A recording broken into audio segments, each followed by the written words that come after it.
The Shadow of Greed. Hey, hey, hey. Buckle up for a story that'll leave you gasping for air.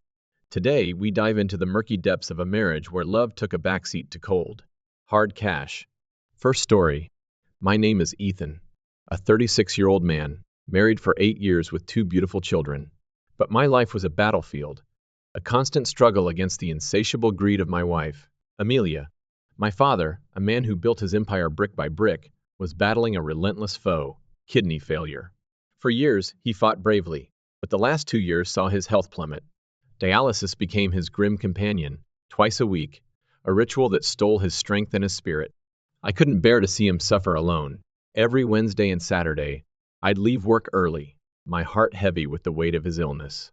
My boss, a man who valued loyalty, understood my plight. But Amelia, my wife, saw only dollar signs. Why waste your time on him? She'd sneer, her voice laced with venom. He'll never be impressed by you. The truth was, my father had always wanted me to inherit his business, a merchandising empire that stretched across the city. But I craved something else, the thrill of technology, the magic of coding. I pursued a software degree, ignoring his pleas to join the family business. His anger was a storm that raged for years.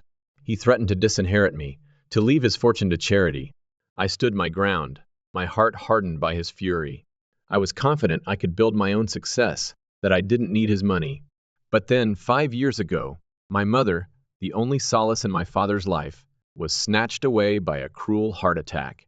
The bond between us, fractured by years of conflict, began to mend. I visited him often, bringing my children to play with their grandfather. Amelia, however, remained distant, her disdain for my parents palpable. She'd avoid visiting them, claiming my mother was nosy, and they didn't get along.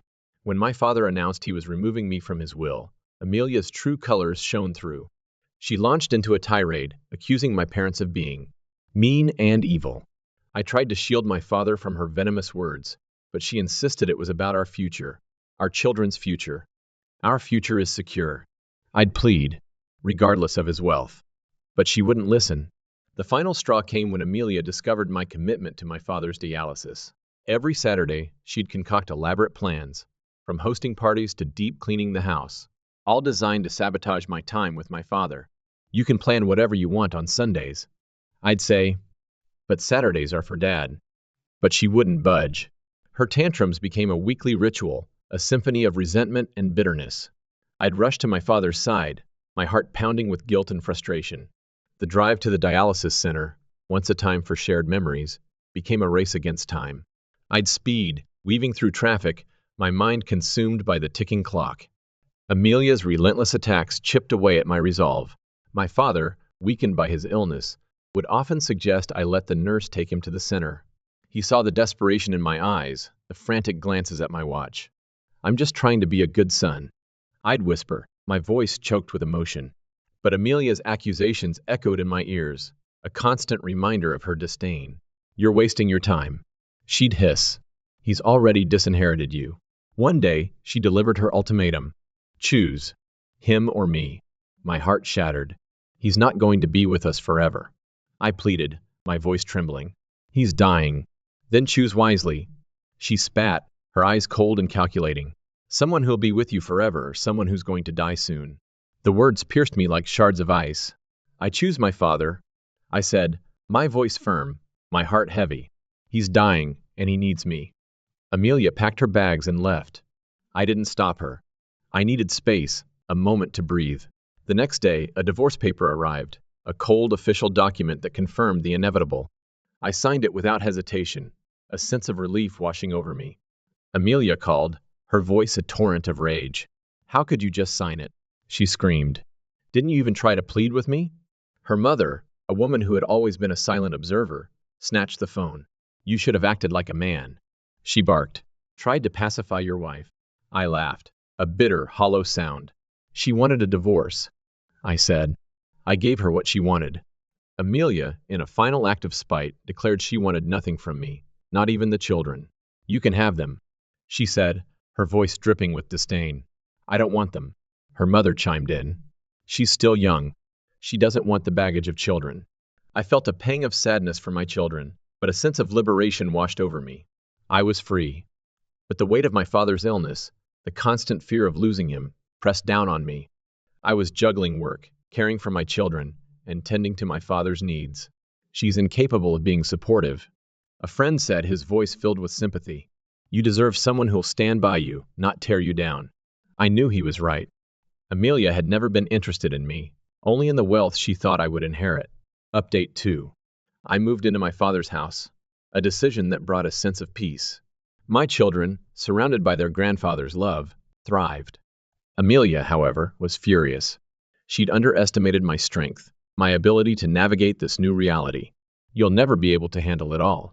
She'd sneered. Taking care of the children, your father, and your work. But I proved her wrong. I found a rhythm, a balance.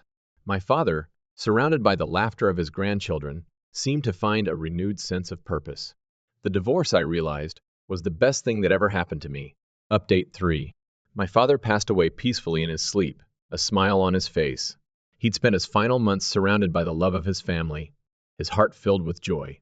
The doctor, his nurse, and even his caregiver all agreed that my presence had brought him a sense of peace, extending his life for precious months. My children, though heartbroken, were strong. They spoke of their grandfather's wisdom, his lessons about accepting reality and moving on.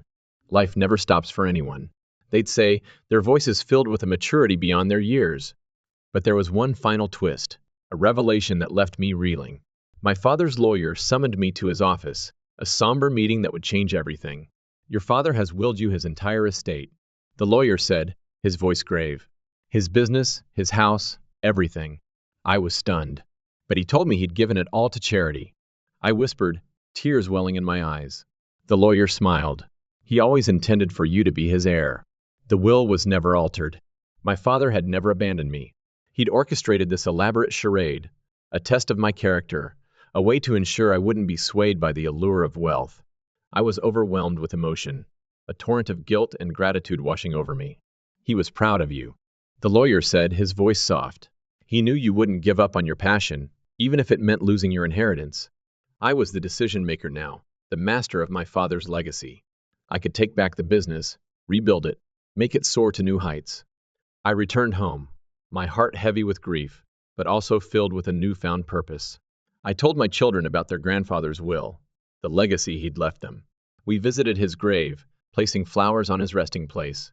He loved you, I whispered, my voice choked with emotion. He always loved you. Update 4. A month after my father's passing, the vultures descended. Amelia and her parents, their faces contorted with grief, appeared at my doorstep. We didn't know about your father's passing, they sobbed, their crocodile tears dripping down their cheeks. We would have attended the funeral. They showered my father with praise, their words laced with hypocrisy. Amelia hugged my children, her voice thick with feigned emotion. I missed you so much, she said, her eyes glistening. Why didn't you visit them in the last 8 months? I asked, my voice cold. You said you went to our house, but it was locked. She stammered, her facade crumbling.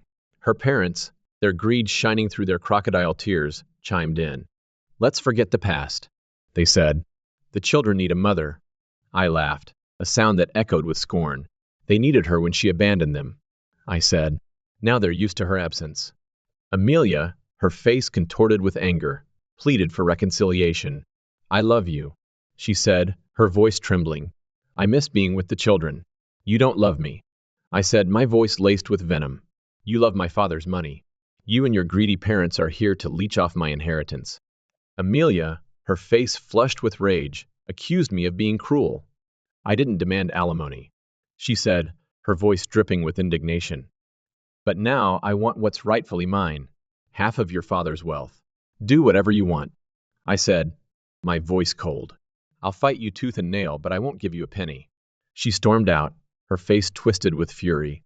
I consulted my lawyer, a man who had become a trusted advisor. He assured me Amelia's chances were slim. The divorce had been finalized a year before I inherited my father's fortune, and the children were with me, making it impossible for her to claim custody. But he warned me to be cautious. She could manipulate the children, he said, and use them to demand money. I vowed to protect my children, to shield them from her greed. I spent more time with them, helping them cope with their grief, ensuring they wouldn't turn to their mother for emotional support. I took over my father's business, A daunting task, but one I embraced with passion.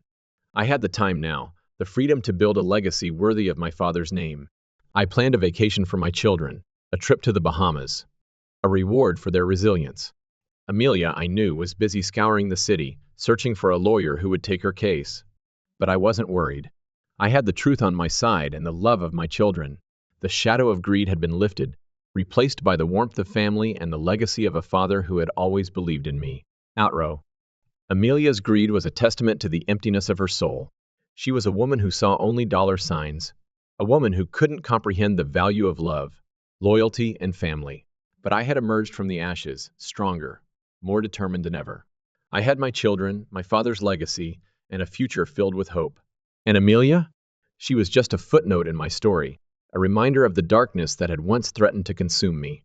Thank you for joining us on this journey. Stay tuned for more stories from the depths of our space, where love and greed collide. See you next time.